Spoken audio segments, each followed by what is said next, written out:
And I think what I've come to the realization is my father, in many ways, was able to teach me how to become the man I wanted to be, the father, the husband, etc.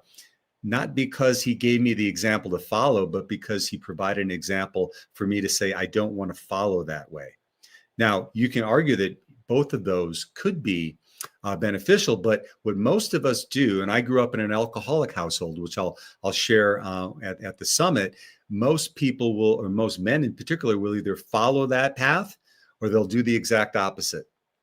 And that's just kind of how we tend to relate to it. So the idea is how can we take our past? How can we understand that masculine paradox that was basically ingrained from us from birth? And how can we identify it and transcend it? Yeah, it's one of those things, especially doing men's work, that we really run into, and a lot of guys not sure who to be or how to be or what it means to be a man nowadays. And then, of course, especially nowadays, a lot of times, no matter which path you choose, you're still going to be wrong. Just depends on which lady you ask.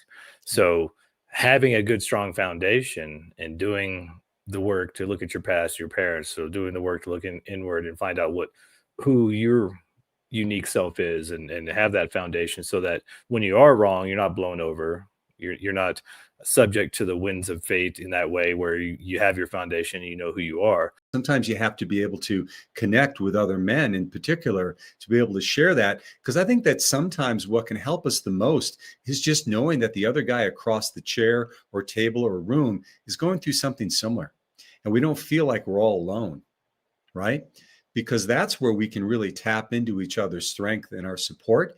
But we never get to that place if we're not able to share authentically and share without self-consciousness, if you will. You know what I'm saying? I think that sometimes it will hold us back is, like you said, we're going to appear weak, or what are they going to think of me, et cetera, et cetera. And there's just too many examples of men that have gone down a road that's really harmful to them and all the people around them just because they decided they've got to hold up an image.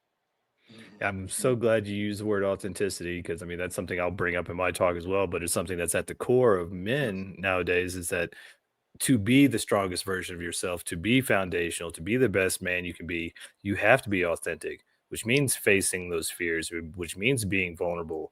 And I mean, every time we get on stage, we're vulnerable. Every time we write a book, we're vulnerable. Every time we do a podcast, we're being vulnerable. We're sharing things that most of us would rather not share in, day-to-day life. But it's like you have to build this muscle of vulnerability so that you can be authentic.